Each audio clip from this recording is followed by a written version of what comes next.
আছো সবাই? আশা করি সবাই ভালো আছো। আজকে এমএসসির স্টুডেন্টদের জন্য অর্থাৎ মাস্টার্সের স্টুডেন্টদের জন্য মাইক্রোবায়োলজি অ্যান্ড মাইক্রোবিয়াল বায়োটেকনোলজি যে সাবজেক্ট আছে সেই সাবজেক্টের ক্লাস নিয়ে আমি তোমাদের সামনে হাজির হলাম। আজকে তোমাদের সাথে আমার প্রথম অনলাইন ক্লাস। জানি না তোমরা কতজন আছো। আমি দেখতে পাচ্ছি এখন একজন হয়তো বা দুজন আমার সাথে সংযুক্ত হয়েছ। যদি আমার কথা স্পষ্ট শুনতে পাও এবং ক্লিয়ার যদি দেখতে পাও তাহলে একটু কমেন্ট করো, তাহলে আমি বুঝবো যে আমার লাইভ ক্লাস সুন্দর এবং সঠিকভাবে আমি শুরু করতে সক্ষম হয়েছি।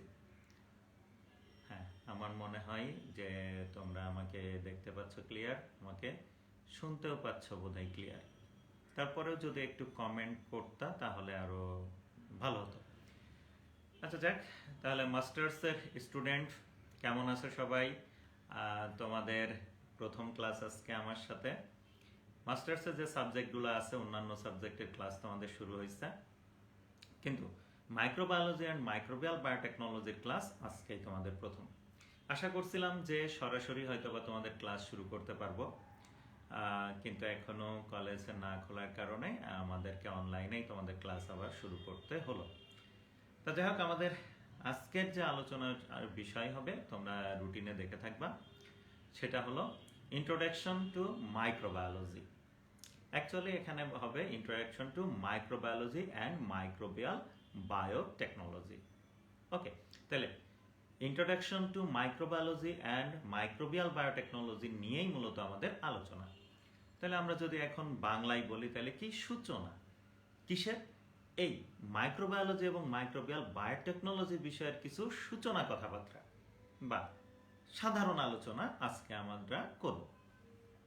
তাহলে এই সূচনার ক্ষেত্রে আমরা কি কি আলোচনা করতে পারি? যে এই মাইক্রোবায়োলজিটা কি, মাইক্রোবিয়াল বায়োটেকনোলজি বিষয়টা কি, এবং এই মাইক্রোবায়োলজি আর মাইক্রোবিয়াল বায়োটেকনোলজি যে সাবজেক্ট সেটা ধীরে ধীরে কিভাবে সাবজেক্টে পরিণত হলো। অর্থাৎ একদিনে কিন্তু এই সাবজেক্ট আসে নাই, অনেক বিজ্ঞানীর অনেক পরিশ্রমের অনেক দিনের ফসল হলো আজকের এই সাবজেক্টটা হলো মাইক্রোবায়োলজি, এবং মাইক্রোবায়োলজিরই আর একটা শাখা হলো মাইক্রোবিয়াল বায়োটেকনোলজি। তাছাড়া প্রথমে আমাদের মাইক্রোবায়োলজি বিষয়টা একটু ক্লিয়ার হওয়া উচিত, তারপর মাইক্রোবিয়াল বায়োটেকনোলজি ক্লিয়ার হওয়া উচিত। যদিও মাস্টার্সের স্টুডেন্টদের জন্য মাইক্রোবায়োলজি নিয়ে এত বেশি কিছু বলার নাই, কারণ অনার্স ফার্স্ট ইয়ারে আমি তোমাদেরকে মাইক্রোবায়োলজি পড়াইছিলাম, সেখানে মাইক্রোবায়োলজি কি যথেষ্ট ভালোভাবে তোমরা ধারণা পাইছিলাম। তাও একেবারে সংক্ষেপে যেটা আমি বলবো সেটা হলো মাইক্রোবসদের যে বায়োলজি সেটা কি মাইক্রোবায়োলজি। এখন বলতে পারো যে মাইক্রোবস কি।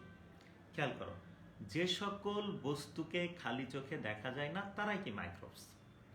আর এই খালি চোখে দেখা যায় না যে সকল বস্তু, তাদের যাদের জীবন আছে তাদেরকেই আমরা বলে থাকি মাইক্রো অর্গানিজম। আর এই মাইক্রো অর্গানিজমের যে সায়েন্স সেটাকেই মূলত আমরা বলে থাকি মাইক্রোবায়োলজি। অর্থাৎ আমাদের দৃষ্টিসীমার বাইরে, অর্থাৎ আমরা খালি চোখে যাদেরকে দেখতে পাই না সেই ধরনের যত জীব আছে, পূর্ণাঙ্গ জীব, খেয়াল করো পূর্ণাঙ্গ জীব, যেমন আমরা একটা জীব, কিন্তু আমার শরীরের কোষগুলাকে আমরা খালি চোখে দেখতে পাই না। তা আমার দেহের কোষ নিয়ে যদি আমি আলোচনা করি সেটা কিন্তু মাইক্রোবায়োলজি না। তাহলে মাইক্রোবায়োলজি বলতে কি বুঝবো আমরা? যে এমন জীব, পূর্ণাঙ্গ জীব, স্বতন্ত্র জীবেরা যারা নিজে থেকে নিজেরা বসবাস করে, নিজের মতো নিজে বসবাস করছে, যেভাবেই হোক, কারো শরীরে ঢুকেই হোক আর সে মুক্তভাবে হোক বসবাস করছে, কিন্তু তাদেরকে আমরা দেখতে পাচ্ছি না। এমন যে অর্গানিজম আছে, মাইক্রো অর্গানিজম আছে, তাদেরকেই আমরা বলে থাকি হলো অণুজীব বাংলায়। আর এদের সংক্রান্ত, এদের বিষয়ে আলোচনা, গবেষণা, পর্যালোচনা ইত্যাদি ইত্যাদি বিজ্ঞানের যে শাখায় করা হয়ে থাকে, বিজ্ঞানের সেই শাখাটাকে আমরা বলে থাকি মাইক্রোবায়োলজি। তা যাই হোক, মাইক্রোবায়োলজি নিয়ে আসলে ডিটেল তেমন কিছু বলার নাই তোমাদের, এগুলো তোমরা মাস্টার্স লেভেলে, অনার্স লেভেলে সেটা জেনে এসছো। তারপরে দু একটা মাইক্রোবসের উদাহরণ, মাইক্রো অর্গানিজমের উদাহরণ আমি একটু দিয়ে রাখি। ব্যাকটেরিয়া, যদিও ভাইরাসকে অর্গানিজম বলা যেতে পারে আবার নাও পারে, তারপরেও আমি ধরে নিলাম ভাইরাস। যে ভাইরাসের জন্য আজকে আমরা এই যে অনলাইন ক্লাসে আছি, এই যে সেই কোভিড-19 যে ডিজিজটা, SARS-CoV-2 ভাইরাস, তাহলে ওই ভাইরাসও এক ধরনের মাইক্রো অর্গানিজম। খেয়াল করো, তাহলে এই মাইক্রো অর্গানিজমের মধ্যে ব্যাকটেরিয়া, ভাইরাস, কিছু ছত্রাক আছে, কিছু শৈবালও কিন্তু আছে, অ্যাক্টিনোমাইসিটিস আছে, তারপরে আমরা যদি বলি মাইকোপ্লাজমা আছে, তারপরে আমরা যদি ধরি ইস্ট, তো বললাম এক ধরনের ছত্রাক এটা। এমনকি আমরা মাইক্রো অর্গানিজমের মধ্যে অ্যামিবা বা অর্থাৎ প্রোটোজোয়া পর্বের যারা আছে তারাও কিন্তু এই মাইক্রো অর্গানিজমের অন্তর্গত হবে, যেমন ম্যালেরিয়া প্যারাসাইট প্লাজমোডিয়াম। আবার আমরা যে অ্যান্টামিবা হিস্টোলাইটিকার নাম শুনছি, তারাও কি micro organism, amoeba micro organism.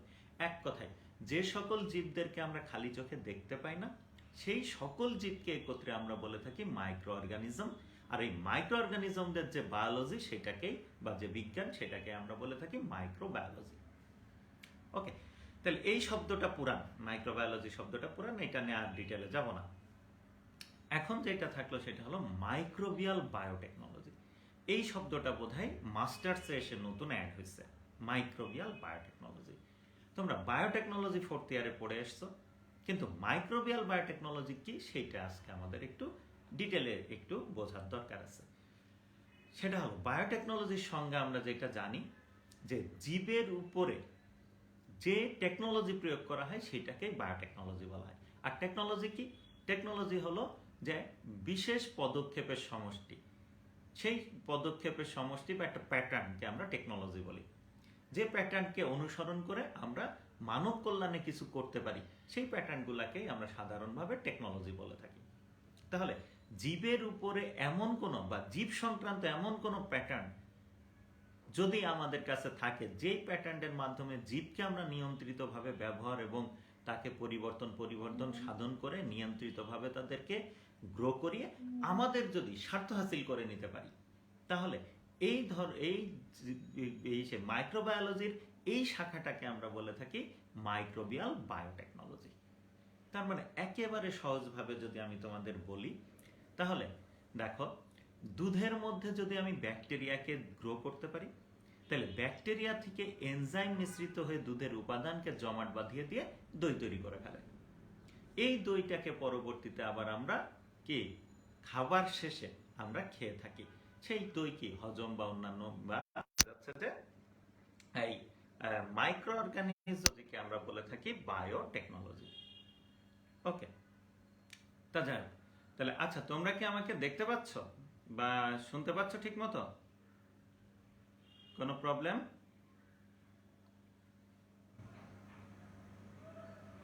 আমি কি আমার কি হ্যাং হয়ে গেছে এখানে? তোমাদের কি কোনো, তোমরা কি, হ্যালো,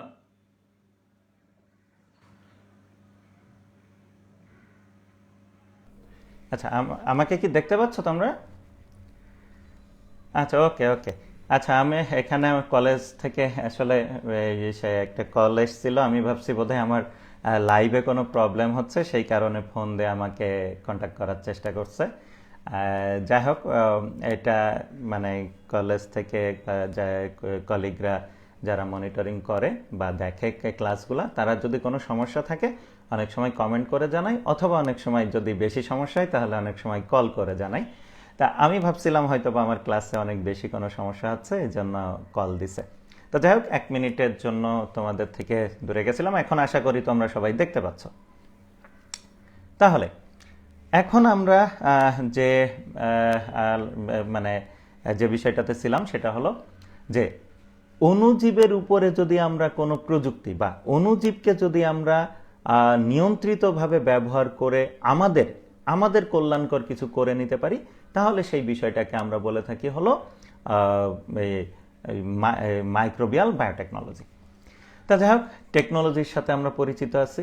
আর একদম সাধারণভাবে যদি আমরা বলি, তাহলে মাইক্রো অর্গানিজমের উপরে কোনো টেকনোলজি প্রয়োগ করে যদি মানব কল্যাণে কিছু তৈরি করা হয়, করে সেটা ব্যবহার করা হয়, তাহলে সেটাকে আমরা বলে থাকি মাইক্রোবিয়াল বায়োটেকনোলজি।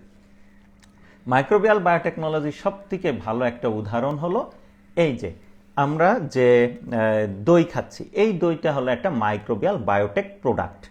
অর্থাৎ দুধের মধ্যে আমরা নির্দিষ্ট কিছু ব্যাকটেরিয়াকে জন্মানোর চেষ্টা করি, সেই ব্যাকটেরিয়া সেখানে জন্মাবে এবং জন্মানোর পর সেই ব্যাকটেরিয়া থেকে নিঃসৃত যে এনজাইম, সেই এনজাইমের প্রভাবে দুধ জমাট বেঁধে দইয়ে পরিণত হবে, সেই দইটা আমরা খাচ্ছি। আমি একটু আগেই সেটা বলছিলাম। আবার দেখো, ফলের রস বা খেজুরের রস বা তালের রস, এখানে যখন আমরা ইস্ট নামক এককোষী অণুজীবকে ব্যবহার করে তার শরীর থেকে এনজাইম নিঃসৃত করে যদি অ্যালকোহল তৈরি করে নিই, তাহলে সেই অ্যালকোহলটাও কিন্তু আমাদের চিকিৎসা সহ নানান কাজে সেটা কিন্তু ব্যবহৃত হচ্ছে। তাহলে এইটাও কি এক ধরনের কি বায়োটেক প্রোডাক্ট? কোন ধরনের? Microbial biotech product. কারণ এখানে অণুজীবকে কি করা হয়েছে, অর্থাৎ ইস্ট নামক অণুজীবকে নিয়ন্ত্রিত পরিবেশে কোথায় ব্যবহার করা হয়েছে? এই আখের রস বা খেজুরের রসের মধ্যে বা ফলের রসের সাথে মিশ্রিত করে সেখান থেকে ফার্মেন্টেশন প্রক্রিয়াতে অ্যালকোহল প্রস্তুত করা হয়েছে। তাহলে এই অ্যালকোহল কিন্তু একটা মাইক্রোবিয়াল বায়োটেক প্রোডাক্ট। আর এই অ্যালকোহল তৈরির যে প্রক্রিয়াটা, সেটাই কিন্তু একটা টেকনোলজি। কি টেকনোলজি? বায়োটেকনোলজি। ওকে, তাহলে মোটামুটি বোধহয় আমরা মাইক্রোবিয়াল বায়োটেকনোলজি কি অনেকাংশে আমরা বুঝলাম। তার মানে প্ল্যান্ট টিস্যু কালচার তোমরা পড়ে এসছো, জেনেটিক ইঞ্জিনিয়ারিং তোমরা পড়ে এসছো, এইগুলো অ্যাকচুয়ালি মাইক্রোবিয়াল বায়োটেকনোলজির অধীনস্থ না। সাধারণভাবে যদি আমরা হিসাব করি, টিস্যু কালচার তো মাইক্রোবিয়াল বায়োটেকনোলজির মধ্যে পড়ে না। জেনেটিক ইঞ্জিনিয়ারিং যদি আমরা মলিকুলার জেনেটিক ইঞ্জিনিয়ারিং বলি, কারণ সেখানে মাইক্রো অর্গানিজম ব্যবহৃত হয়, তা প্লাজমিড ব্যবহৃত হয়, সেই ক্ষেত্রে সেটাকে মাইক্রোবিয়াল বায়োটেকনোলজির অধীনে বলা যেতে পারে যে ওইটা বায়োটেকনোলজি। জেনেটিক ইঞ্জিনিয়ারিং যেহেতু বায়োটেকনোলজি, তাহলে বায়োটেকনোলজির মধ্যে যেখানে অণুজীবের ব্যবহৃত হয় সেটা কি বায়োটেকনোলজির একটা কি মাইক্রোবিয়াল পার্ট। তো সেই হিসাবে আমরা RDNA টেকনোলজি বা জেনেটিক ইঞ্জিনিয়ারিংয়ের যে জিন ট্রান্সফরমেশন, সেই সব জায়গায় কিন্তু এই মাইক্রো অর্গানিজমের ব্যবহার আছে। তো ওইগুলাকে আমরা মাইক্রোবিয়াল বায়োটেকনোলজির অধীনে আমরা আলোচনা করতে পারি। কিন্তু সাধারণভাবে এখানে মাইক্রোবিয়াল বায়োটেকনোলজি বলতে আমরা আসলে ওই সিঙ্গেল সেল প্রোটিন, তারপরে যে এখানে যে বললাম যে ইয়োগার্ট প্রস্তুতি, এই সবগুলা, এই যে প্রক্রিয়াগুলোকে সাধারণভাবে আমরা মাইক্রোবিয়াল বায়োটেকনোলজির মধ্যে আলোচনা করে থাকি। আর ওই যে জিন ট্রান্সফরমেশন, অ্যাগ্রোব্যাকটেরিয়াম দিয়ে যে আমরা জিন ট্রান্সফরমেশন করি, সেটা আবার যেহেতু আমরা ফোর্থ ইয়ারে মাইক্রোবিয়াল, আমরা হলো মেন যে বায়োটেকনোলজি সেখানে পড়ে এসেছি, তাই এখানে আর ওইটা নিয়ে ডিটেল আলোচনা করা হয় না। তা যাই হোক, মোটামুটি আমরা বায়োটেকনোলজি বা মাইক্রোবিয়াল বায়োটেকনোলজি কি আর মাইক্রোবায়োলজি কি সেটা আমরা বুঝলাম। এখন যদি আমরা হিসাব করি, তাহলে এই মাইক্রোবায়োলজি সাবজেক্টটা কিন্তু একদিনে কি আসে নাই, ধীরে ধীরে ধীরে ধীরে এই সাবজেক্টটা ডেভেলপ করছে। কিভাবে? দেখো, এই সাবজেক্টটার শুরু হয়েছে একটা আবিষ্কার দিয়ে। সেই আবিষ্কার হলো মাইক্রোস্কোপ। অর্থাৎ আমরা খালি চোখে যাদেরকে দেখতে পাই না, তাদেরকে দেখা যেদিন থেকে শুরু হয়েছে, সেই দিন থেকে এই সাবজেক্টের আবির্ভাব শুরু হয়েছে, বা বলবো যে ওই দিন থেকে এই সাবজেক্টের দুয়ার খুলছে। যেদিন থেকে আমরা আমাদের দৃষ্টিসীমার বাইরে, আমরা যাদেরকে খালি চোখে দেখতে পাইতাম না, তাদেরকে যেদিন থেকে আমরা দেখা শুরু করলাম, সেই দিন থেকে আমাদের এই সাবজেক্টটার দুয়ার উন্মোচিত হলো। আর এই মাইক্রোবায়োলজি এবং মাইক্রোবিয়াল বায়োটেকনোলজি যদি বলি, তাহলে এই মাইক্রোবায়োলজির যে দ্বার উন্মোচনকারী, তার ছবিটা তোমরা এখানে দেখতে পাচ্ছ। তাই আমরা যখন মাইক্রোবায়োলজির হিস্ট্রি নিয়ে আলোচনা করব, হিস্টোরি অফ মাইক্রোবায়োলজি যখন আমরা আলোচনা করব, বা হিস্টোরিক্যাল ডেভেলপমেন্ট অফ মাইক্রোবায়োলজি আমরা আলোচনা করব, তখন প্রথমেই যে ব্যক্তির নাম আসবেন তিনি হলেন ইনি। দেখো, অ্যান্টনি ভন লিউয়েনহুক বা লেভেনহুক, যে একজন এক একভাবে বলে থাকে। ইনি একজন নেদারল্যান্ডের বিজ্ঞানী, ডাচ বিজ্ঞানী আমরা বলি। ডাচ তোমরা জানো যে হল্যান্ড একসময় নাম ছিল, আর তারপরে আবার এখন নেদারল্যান্ড নাম। তাই নেদারল্যান্ড বা হল্যান্ডের যারা অধিবাসী তাদেরকে আমরা ডাচ বলে থাকি। ওলন্দাজও তোমরা নাম শুনে থাকবে এইভাবে। তো ইনি হলো সে একজন ডাচ বিজ্ঞানীর নাম হলো কি অ্যান্টনি ভন লেভেনহুক। এই ভদ্রলোক 1632 সালে জন্মগ্রহণ করেন এবং 1723 সালে উনি মৃত্যুবরণ করেন। তার মানে প্রায় না 89 বছর উনি বেঁচে ছিলেন। এই 89 বছরে উনি এই মাইক্রোবায়োলজির ক্ষেত্রে বা মাইক্রোবায়োলজি সাবজেক্টটা শুরু করে দিয়ে গেছেন। উনি অনেক অবদান ওনার আছে। যে কারণে ওনাকে ফাদার অফ মাইক্রোবায়োলজি বলা হয়ে থাকে। তবে পরবর্তীতে তোমরা লুই পাস্তুরের নাম শুনছো, পরবর্তীতে লুই পাস্তুর অনেক অনেক অবদান রাখার কারণে বর্তমানে মডার্ন যুগের বায়োটেকনোলজি বা মাইক্রোবায়োলজির জনক হলো এই লুই পাস্তুরকে বলা হয়ে থাকে।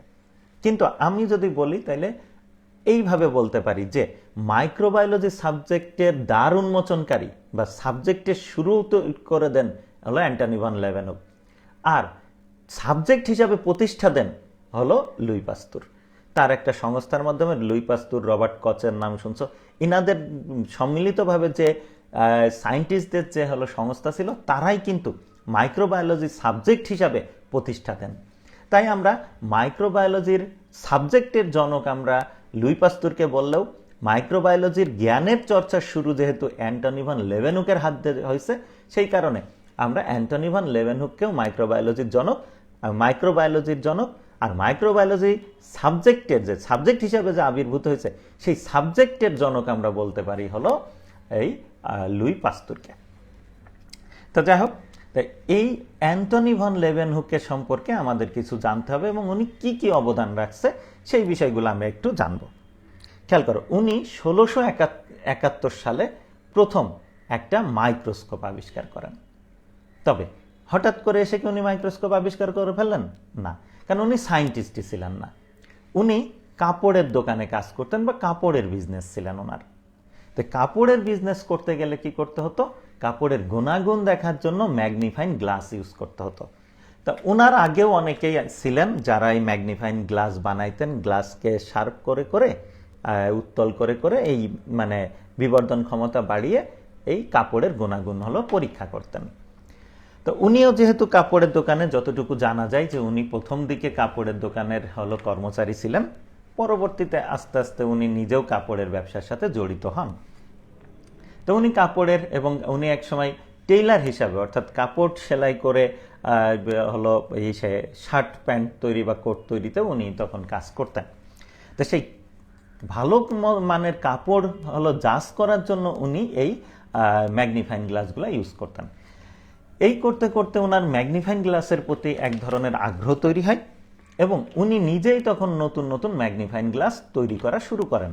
বেশি বিবর্ধনক্ষম, তাহলে যত বেশি বিবর্ধিত হবে কাপড় তত ভালো দেখা যাবে, তত কাপড়ের মান তত ভালো যাচাই করা যাবে।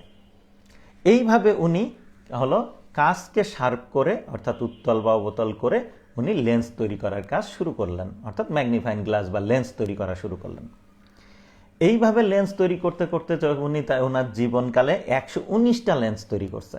119টা খুব ভালো মানের লেন্স, বিভিন্ন মানে 119 মডেলের লেন্স উনি তৈরি করছে এবং তার প্যাটার্ন অনুযায়ী পরবর্তীতে যার যেটা চাহিদা সেই অনুযায়ী লেন্স অর্ডার করে বানিয়ে কাপড়ের ব্যবসায়ীরা সেইগুলা ব্যবহার করত। তো এইভাবে যে উনি লেন্সগুলা তৈরি করছেন, সেই লেন্সগুলার যদি আমরা বিবর্ধন ক্ষমতা দেখি তাহলে সেই ক্ষেত্রে দেখা যেত যে ওনার যে লেন্সগুলা ছিল সেই লেন্সগুলা যারা সর্বনিম্ন যেগুলো বিবর্ধন ক্ষমতা ছিল তাও 42 গুণ, সর্বোচ্চ উনি 270 গুণ পর্যন্ত বিবর্ধনক্ষম হলো লেন্স উনি আবিষ্কার করেন। এমন নানান ধরনের ওনার যে লেন্সগুলো ছিল তার মধ্যে 42 গুণ বা থেকে 270 গুণ বড় করে দেখাইতে পারে এমন লেন্স উনি আবিষ্কার করছিলেন এবং উনি পরবর্তীতে মাইক্রোস্কোপ আবিষ্কারের দিকে মনোনিবেশ করলেন। কারণ তা ওনার আগে কিছু বিজ্ঞানী তারা এই কোষ বা জীব নিয়ে অনেক অ্যাটম ট্যাটম নিয়ে অনেক কথাবার্তা বলছিলেন, সেইগুলা খোঁজ করার এক ধরনের হলো নেশা ওনার মধ্যে চেপে বসলো যে আমি আরো বড় করে দেখি যে তাহলে পানির মধ্যে কি আছে, রক্তের মধ্যে কি আছে, এই সব কিছু উনি খোঁজা শুরু করলেন। খেয়াল করো, সেইভাবে খোঁজার এক ধরনের নেশা ওনার মধ্যে তৈরি হলো। তারই ফলশ্রুতিতে উনি মাইক্রোস্কোপ আবিষ্কার করে ফেলেন। ওনার জীবনকালে উনি মোট দেখা গেছে যে অনেকগুলা মাইক্রোস্কোপ উনি আবিষ্কার করছেন। 247টা মাইক্রোস্কোপ উনি, পূর্ণাঙ্গ মাইক্রোস্কোপ উনি তৈরি করছেন তার জীবনকালে এবং এক একটা মাইক্রোস্কোপের বিবর্ধন ক্ষমতা এক এক রকম ছিল। কিন্তু মজার বিষয় হলো যে ওনার আবিষ্কৃত যে মাইক্রোস্কোপগুলো ছিল তারা সবই কিন্তু সরল। তো সরল মাইক্রোস্কোপ হইলেও কিন্তু অনেক বেশি বিবর্ধন ক্ষমতা সম্পন্ন ছিল সেই মাইক্রোস্কোপগুলো। আমি তোমাদেরকে একটা ওনার তৈরি একটা মাইক্রোস্কোপের মডেল বা দেখাইতে চাচ্ছি। খেয়াল করো, এইটা দেখো, এটা হলো অ্যান্টনি ভন লেভেনহুকের আবিষ্কৃত তৈরিকৃত যে মাইক্রোস্কোপ তার একটা মডেল। আমি জানি না তোমরা স্ক্রিনে কতটা ভালোভাবে দেখতে পাচ্ছ। তোমরা এই নেটে সার্চ দিলে অ্যান্টনি ভন লেভেনহুকস মাইক্রোস্কোপ লিখে সার্চ দিলে এই ছবি পাবা। দেখো, এখানে ছিল লেন্স, এখানে ছিল সেই যে আমরা যেখানে এক্সপেরিমেন্ট রাখবো সেটা, এইটা দিয়ে হলো ফোকাস কন্ট্রোল করা। আর এখানে একটা দেখো কি আছে, চাবি, এইটাকে ঘুরায় ঘুরায় এক্সপেরিমেন্টের পজিশন চেঞ্জ করার ব্যবস্থা ছিল। তো এইটা এক ধরনের সিম্পল মাইক্রোস্কোপ। এটা হলো অ্যান্টনি ভন লেভেনহুকের আবিষ্কার করা সিম্পল মাইক্রোস্কোপ। আমি আরেকটা দেখাই, আরেকটা মাইক্রোস্কোপ, একই মাইক্রোস্কোপ, বাট এটার একটু রেজুলেশন ভালো আছে, তাই অনেক বেশি হয়তো বা আমরা জুম করতে পারবো। এই যে দেখো, এখানে বোধহয় আমরা এখন লেন্স বোধহয় বুঝতে পারছি যে এই জায়গাটায় লেন্স আছে। এই যে এখানে আবার লেন্সের উপরে এই যে এখানে যে বাটনটা দেখছো, এইটা ঘুরায় ঘুরায় ফোকাসটাকে নিয়ন্ত্রণ করা হতো। খেয়াল করো। আর এই যে এই স্ক্রুর পিছে একটা কি আছে, ওইটাকে ঘুরিয়ে ঘুরিয়ে সাধারণত এক্সপেরিমেন্টের পজিশনটাকে চেঞ্জ করা হতো। তো যাক, এই টাইপের মাইক্রোস্কোপ প্রথম তৈরি করেন অ্যান্টনি ভন লেভেনহুক, সেটা হলো 1671 সালে। তাহলে 1671 সালে উনি প্রথম তৈরি করেন মাইক্রোস্কোপ। পরবর্তীতে ওনার জীবন দশায় 247টা মাইক্রোস্কোপ উনি তৈরি করেন। ওকে, গেল। এবার মাইক্রোস্কোপ তৈরির পালা শেষ, এবার কি দেখার পালা। এবার উনি কি করছেন, দেখছেন। কোথায়? প্রথম পানি দেখছেন, বাগানে জমে থাকা পানি, রক্ত ইত্যাদি ইত্যাদি বিভিন্ন যা পাইছেন, এইভাবে উনি দেখা শুরু করছেন। এইভাবে দেখতে দেখতে উনি সর্বপ্রথম এই যে দেখো 1971 সালে উনি তৈরি করলেন মাইক্রোস্কোপটা, আর 74 সালে 7 সেপ্টেম্বর গিয়ে 7 সেপ্টেম্বর 1674 সাল, তখন গিয়ে উনি যেটা করছেন সেটা হলো ওই পানির মধ্যে কিছু ছোট্ট ছোট্ট বস্তু নড়ে চড়ে বেড়াইতে দেখছেন। হয়তোবা সেটা ছিল অ্যামিবা, অর্থাৎ প্রোটোজোয়া পর্বের কোনো জীব সেটা ছিল। তা নাহলে ওইভাবে কিন্তু নড়ে বেড়ানোর কথা না, ওইভাবে নড়ে বেড়ায়। তো ওইটা উনি প্রথম দেখছেন। দেখে উনি বলেন যে আমি পাইছি কি, ক্ষুদ্র প্রাণী পাইছি। এই ক্ষুদ্র প্রাণীর নাম দিলেন উনি অ্যানিম্যাকুল। এবার কি ওনার কি আরো নেশা পেয়ে বসলো যে আমার আরো কিছু আবিষ্কার করতে হবে। এবার উনি কি করলেন যে তারপরেও মাইক্রোস্কোপ আরো বেশি বিবর্ধনক্ষম তৈরি করার চেষ্টা করলেন। এবং সে কি করলেন, পরবর্তী বছর 16ই জুনে গিয়ে, অর্থাৎ 1675 সালের 16ই জুনে গিয়ে উনি আরো নানান জায়গা থেকে পানি কালেক্ট করে এই অ্যানিম্যাকুলের ভেরিয়েন্টগুলাকে আবিষ্কার করতে থাকলেন। দেখলেন এক একটা অ্যানিম্যাকুল, অর্থাৎ পানিতে ঘুরে বেড়ানো যে এই যে প্রাণীগুলা, ওনার ভাষ্যমতে সেই প্রাণীগুলো সব একরকম না, এক একটা এক এক রকম। তাদের কি দেখলেন এবং তাদের ছবি এঁকে তাদের বর্ণনা করা শুরু করলেন। এবং সর্বোপরি সেটা হলো 9 অক্টোবর 1676 সাল, অর্থাৎ তারপরের বছর উনি আরো বেশি বিবর্তনক্ষম লেন্স দিয়ে উনি ব্যাকটেরিয়া আবিষ্কার করে ফেললেন। তার মানে ব্যাকটেরিয়ার আবিষ্কারককে অ্যান্টনি ভন লেভেনহুক, এবং সকল প্রোটোজিওলজির জনকও কিন্তু অ্যান্টনি ভন লেভেনহুক, ব্যাকটেরিওলজিরও কিন্তু জনক অ্যান্টনি ভন লেভেনহুক। এখন দেখো, শুধু এইগুলা আবিষ্কার করলেই তো হবে না, এদেরকে আবার সুন্দর করে বর্ণনা দিয়ে সেটাকে আবার সঠিক জায়গায় উপস্থাপন করতে হবে। সেই সঠিক জায়গাটা কোথায়? সঠিক জায়গাটা হলো রয়্যাল সোসাইটি অফ লন্ডন। তাহলে এই রয়্যাল সোসাইটি অফ লন্ডনে যেটা প্রথম ব্যক্তি হিসাবে উনি রয়্যাল সোসাইটি অফ লন্ডনে ব্যাকটেরিয়ার উপরে একটা জার্নাল মতো তৈরি করে বা একটা প্রতিবেদন আকারে তৈরি করে উনি জমা দেন প্রথম ব্যক্তি হিসাবে। তারপরে অবশ্য অনেকেই এরপরেও আরো অনেকে ব্যাকটেরিয়া আবিষ্কার করে তার সম্পর্কে অনেক দিছে, কিন্তু প্রথম কি উনি। তার মানে মাইক্রোবায়োলজি সাবজেক্টের প্রথম নথি যদি আমরা বলি, তাহলে সেইটা ওই কত 1683 সালে জমা দেওয়া। এর আগে উনি কি আবিষ্কার করছেন, কিন্তু উনি আনুষ্ঠানিকভাবে সেইটাকে নথি আকারে রয়্যাল সোসাইটি অফ বোটানিতে জমা দেন হলো 1683 সালে। এবং সেই সময় উনি এই ব্যাকটেরিয়াকে রড শেপ, রাউন্ড শেপ আর স্পাইরাল শেপ, এই 3 ধরনের শেপ বলে উনি করেন, মানে প্রস্তাব করেন। এবং সেই ছবিগুলাও উনি এঁকে রাখেন তার নথিতে, সেই ছবিগুলাও আছে। আমরা যদি দেখি তাহলে এইটা হলো সেই আমি যতটুকু জানি যে ওনার ওই জার্নালটার নাম ছিল সম্ভবত যাই হোক ডাচ ভাষায় তো প্রথমে ছিল, পরে সেটা অনুবাদ করে মাইক্রোগ্রাফিয়া নামে বোধহয় নামকরণ করা হয়েছিল। তো যাই হোক সেই জার্নালের কিছু অংশ এই যে এখন নেটে পাওয়া যায়। এই হলো তার হাতে আঁকা, উনার হাতে আঁকা ছবি, যে ফিগার টিগার দিয়ে উনি এটা দেখাইছিলেন। তো দেখো যে এখানে অবশ্য আমরা যখন ইতিহাসের বই বা নেটে যখন আমরা দেখি তখন মাইক্রোস্কোপ আবিষ্কারের ক্ষেত্রে আরো অনেকের নাম কিন্তু সেখানে শুনতে পাওয়া যায়। কিন্তু দেখো যিনি আনুষ্ঠানিকভাবে নিয়ম মেনে কাজটা করে উনি কিন্তু বাজিমাত করে যায়, আর যিনি এলোমেলোভাবে গবেষণা করে তার গবেষণার কিন্তু কোনো স্বীকৃতি আসে না। তাহলে দেখো অ্যান্টনি ভন লেভেনহুক উনি একজন কাপড়ের দোকানের কর্মচারী থেকে কাপড় ব্যবসায়ী হলেন, লেন্সের ব্যবসায়ী হলেন, কিন্তু তারপরে উনি কি করছেন, উনি এই জীব নিয়ে, মাইক্রোবস নিয়ে কি গবেষণা করছেন এবং তার সেই গবেষণালব্ধ ফলাফলকে সুন্দরভাবে অর্গানাইজড ওয়েতে উনি উপস্থাপন করছেন এবং সঠিক জায়গাতে সেটা প্রেরণ করছেন, যে কারণে আর কেউ ওই সময় ছিল কিনা আমরা জানি না, কিন্তু এই অ্যান্টনি ভন লেভেনহুকের কথাই কিন্তু আমাদের সামনে আসে। তবে একটা জিনিস মনে রেখো যে কোনো কিছু হঠাৎ করে আসার আগে তার কিন্তু আসার একটা প্রক্রিয়া চলতে থাকে।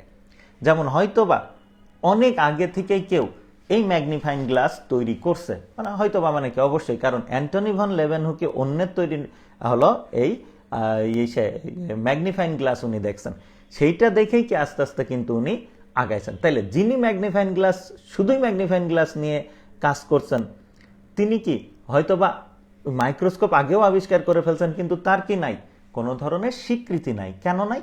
কারণ উনি অর্গানাইজড ওয়েতে কাজটা করেন নাই। এই কথাটা বললাম এই কারণে আমরা ইতিহাস থেকে আসলে শিক্ষা নিয়ে থাকি।